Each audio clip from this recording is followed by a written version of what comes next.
जय श्री राम। बहुत बहुत स्वागत है आप सभी का एक बार फिर से आपके ही अपने YouTube चैनल पर। मैं पंडित आशीष शर्मा लेकर आया हूँ एक बहुत ही विषय खास। वो विषय है हमारा शनि के अस्त होने को लेकर। जब शनि अस्त होता है तो चिंता होनी शुरू हो जाती है, क्योंकि शनि कौन है? कर्मों के राजा ग्रह हैं। हमारी नौकरी, हमारे व्यापार और हमारे कर्मों पर अधिकार शनि का। और जब कोई व्यक्ति विशेष किसी भी काम में पूरी तरीके से लगा हुआ हो और उसके काम को करते हुए, मेहनत करते हुए भी उसे परिणाम ना मिले, तो कहीं ना कहीं प्रॉब्लम शनि के अंदर है।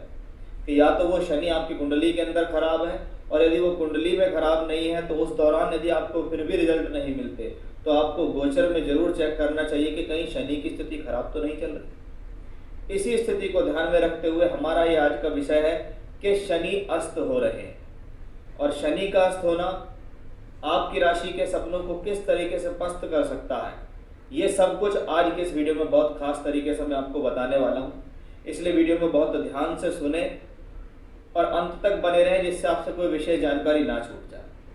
सबसे पहले मैं आपको दो जानकारी विशेष देना समझूंगा कि जो भी व्यक्ति विशेष इस वीडियो को देख रहे हैं वो ये ध्यान रखें कि हमारा ये वीडियो राशि के आधार पर है।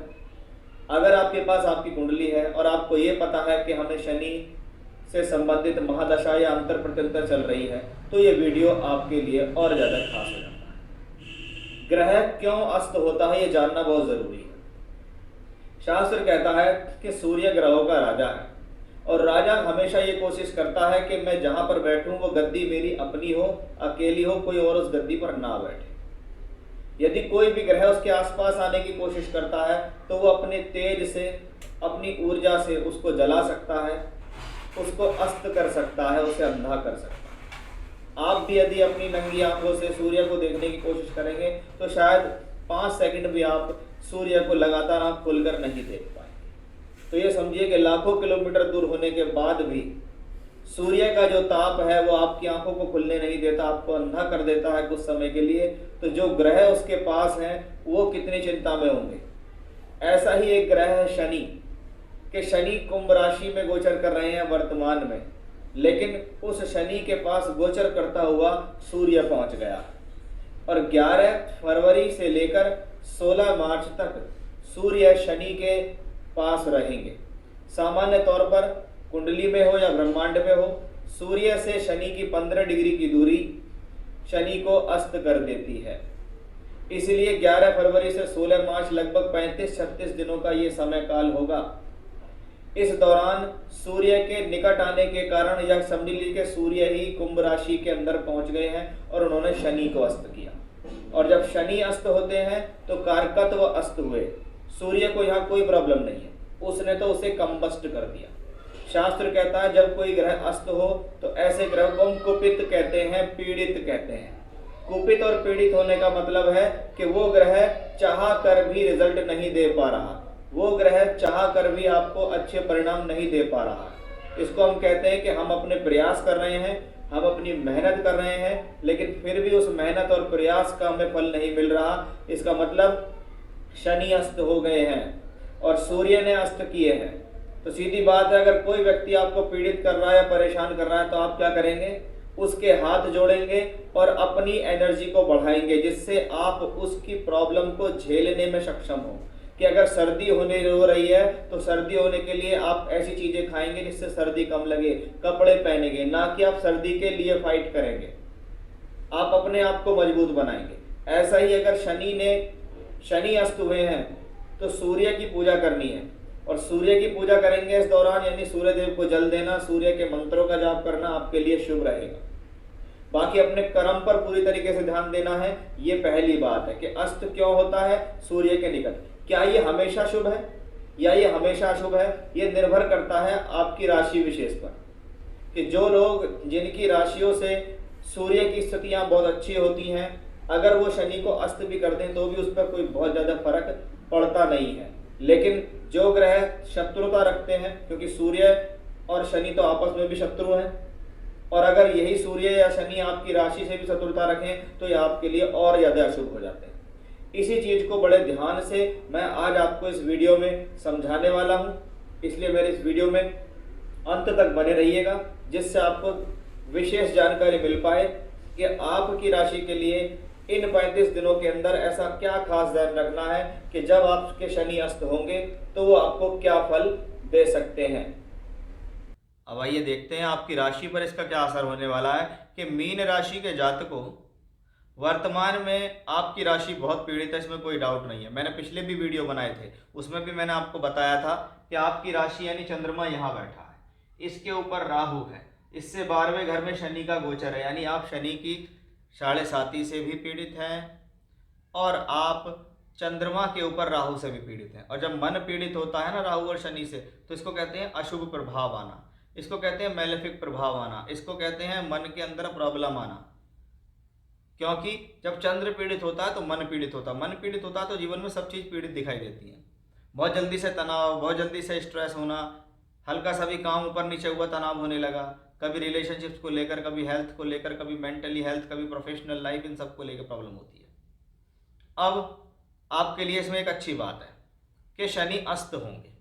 जो प्लैनेट आपको शनि की 7.5 देता है, 7.5 का अशुभ प्रभाव देता है, तनाव देता है, स्ट्रेस देता है, वो कुछ समय के लिए अस्त होगा। मैंने कहा कुछ समय के लिए अस्त होगा, ठीक है, तो वहां से थोड़ा रिलीफ मिलेगा। अब शनि कौन है? लाभ का और 12वें का मालिक है, यानी लाभ और खर्च दोनों का मालिक शनि है। यानी शनि इस हॉरोस्कोप के लिए 50-50 प्लैनेट है कि अगर किसी की कुंडली मीन लगन की है और उसकी कुंडली में शनि है तो वो शनि खर्च और लाभ दोनों का स्वामी हुआ। यानी वो प्लेनेट आपको पैसा भी दिलाता रहेगा, वो आपके खर्च भी कराता रहेगा, वो आपको यात्राएं भी कराता रहेगा। अब 11वें घर का मालिक 12वें घर में चल रहा है, यानी धन कमाने के लिए संघर्ष चल रहा है। और धन का मालिक अगर 12वें घर में जाके सूर्य से अस्त हो जाए तो क्या कहेंगे, भैया पैसा कमाने के लिए स्ट्रगल बढ़ेगा, इस दौरान धन कमाने के लिए संघर्ष ज़्यादा होगा, इस दौरान आपका स्ट्रेस बढ़ सकता है, इस दौरान आपके ऊपर प्रेशर बढ़ेगा, क्योंकि कर्मों का कारक शनि है, ठीक है। इसलिए अगर भले ही 7.5 भी चलती है और 7.5 संबंधित असर कुछ समय के लिए कम होता है, तो मैं इसको यही कहूँगा कि थोड़ा बहुत मेंटली रिलीफ दे सकता है, उसके अलावा कोई बहुत विशेष तो फायदा देगा नहीं।